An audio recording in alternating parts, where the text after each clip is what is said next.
Hello and welcome to a new episode on What Does This Data Say? I am Ajay Prakash.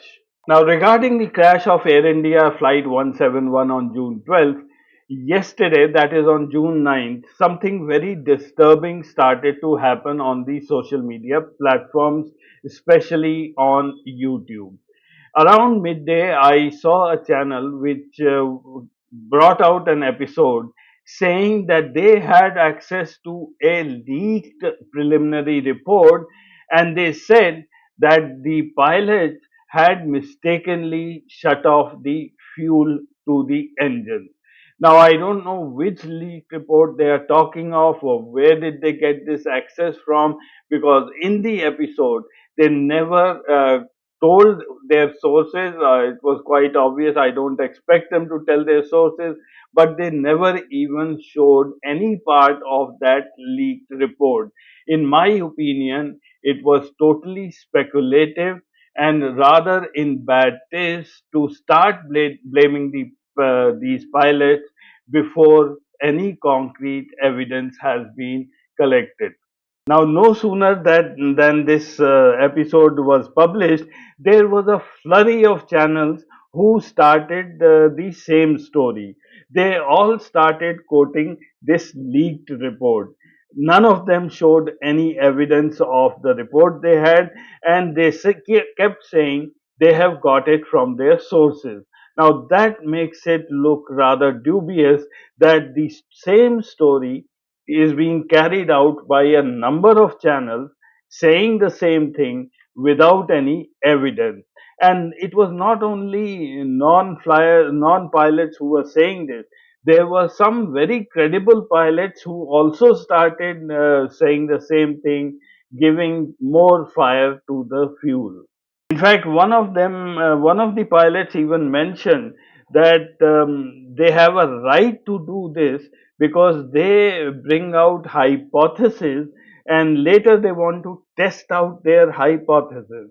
Now, hypotheses are based on some data, some evidence, and then you build a hypothesis. Hypotheses are not based on leaked reports coming from nowhere. And I say this report is out of nowhere, and there's a reason for that. Regarding the crash of Air India Flight 171, there is quite a lot of misinformation and speculation floating around on the social media, especially on YouTube. Quite a few of the podcasters on YouTube have mentioned that the government of India is going too slow on the investigation. And many have even claimed that even the investigation committee has not been set up yet. Now, I'll just read this status report, which was posted on the Press Information Bureau site. It's also available on the AAIB website. It's dated 26 June 2025. I'll just read one para. Following the unfortunate accident involving Air India Flight AI 171, the AAIB promptly initiated an investigation and constituted a multidisciplinary team on 13 June 25 in line with prescribed norms. The team, constituted as per international protocol, is led by the Director General of AAIB and includes an aviation medicine specialist, an air traffic control officer, and representatives from the NTSB of USA, which is a government investigative agency from the state of manufacture and design, as required for such investigations. So there you go. The investigative team was set up by the AAIB the very next day when the accident took place. And everything has been going on so far as per international guidelines, which are set up by the International Civil Aviation Organization. So now let's talk about the so-called preliminary investigation report, which is supposed to have been submitted to the government of India on July 8th. Now, my question to all of you is, How do you know that any such report has been submitted by the Aircraft Accident Investigation Bureau to the Government of India? There has been no such claim by the AAIB so far of having submitted this report. And if no such report was ever submitted, then how does one say that they were privy to a leaked report? Now, when everyone is relying on news reports, here's a news report of today. It says Air India plane crash probe panel denies filing initial report, says findings to be made public by July 12th. The Aircraft Investigation Bureau has informed a parliamentary panel that no initial report has yet been submitted on the June 12th Air India plane crash in Ahmedabad, Gujarat, in which as many as 260 people, including crew, were killed. And there's the confirmation of AAIB having met a parliamentary standing committee. The news has been published in the Deccan Herald on 9th July. Air India plane crash, AAIB to release preliminary report this week. This news item says that the AAIB on Wednesday, that is 2 days ago, told the parliamentary committee that it will make public this week its preliminary report on Air India Boeing 787-8 Dreamliner crash in Ahmedabad, even as it insisted nothing has been finalized, sources said. Speculation about the crash, including potential causes like fuel contamination or sabotage or switching off the fuel, all appeared in the media, especially on YouTube and on X, but these remain unverified claims and not confirmed leaks from the AAIB report.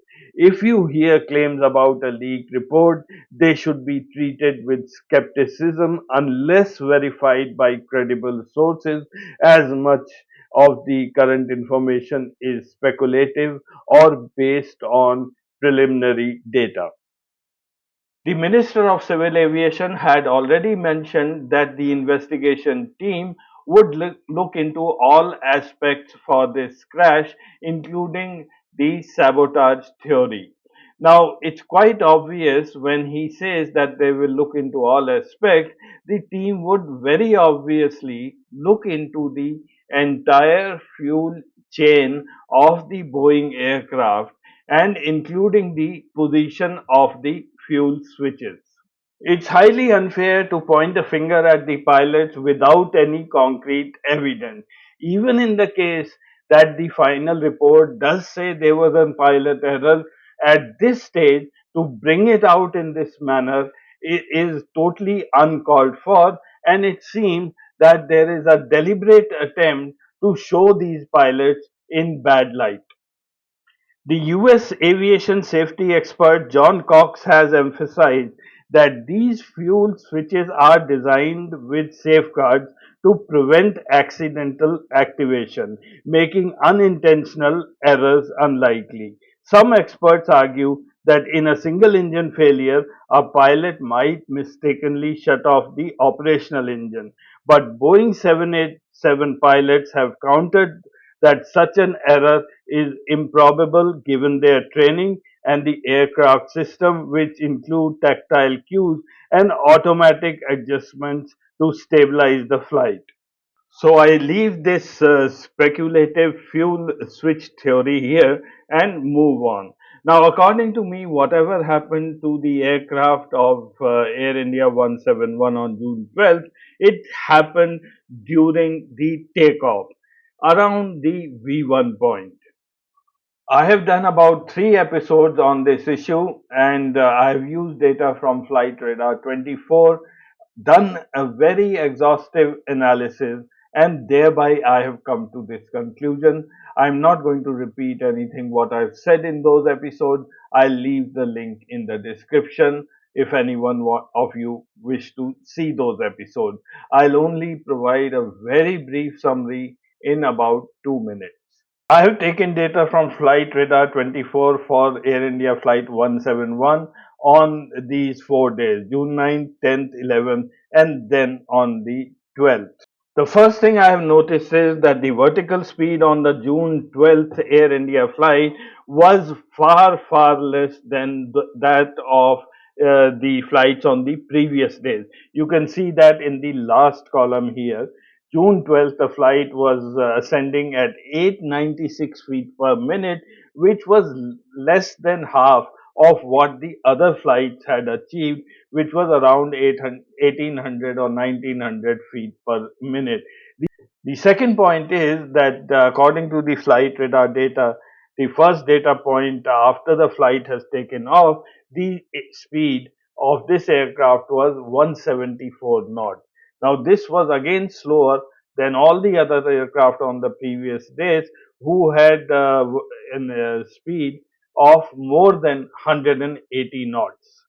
I have then analyzed the data from Flight Radar 24 for AI 171 on June 12th. Flight Radar 24 had brought out two sets of data for this flight. I'm using the second set in which there were many more data points given. I have plotted that on Google Earth, and this is how the path or the trajectory of this flight looks like when it's towards the end of the runway. It would have taken off somewhere around this point. I'm aware that there would be some inherent errors in the ADSB data points as well as in Google Earth. So the map may not truly indicate the real path. But having said that, I have still plotted them, and you can see how the aircraft is progressing towards the left of the runway when it's about to take off. And at the edge of the runway, when it's supposed to be at around 600 odd feet, you can see that the left engine is already outside the runway. It is touching the muddy ground over here. And then there has been much talk about what was the length of the runway used by AI 171 on June 12th. Well, I have shown that decisively. I have done the calculation and shown that it turned at this point where most of the aircraft in Ahmedabad turn. This point is about 2.5 kilometers from the end of the runway. You might have noticed that the aircraft is swerving towards the left. Now, I had asked Grok this question: if one engine out of two fails during takeoff, does the aircraft swerve towards the failed engine? And the reply of Grok is yes, if one engine fails during takeoff in a multi engine aircraft, the aircraft tends to yaw or swerve towards the failed engine. This happens because the operating engine continues to produce thrust, creating an asymmetric thrust condition. The thrust from the live engine on one side causes the aircraft to turn towards the side of the failed engine. The degree of yaw depends on factors like the aircraft type, engine power, and the pilot's response time. Modern aircraft with advanced flight control systems may also have automatic features to help mitigate this effect. So, viewers, that's all in today's episode. I now leave it to your judgment whether you want to believe that the pilots shut down the fuel switch or something else happened to the aircraft while it was executing its takeoff. Thank you for watching.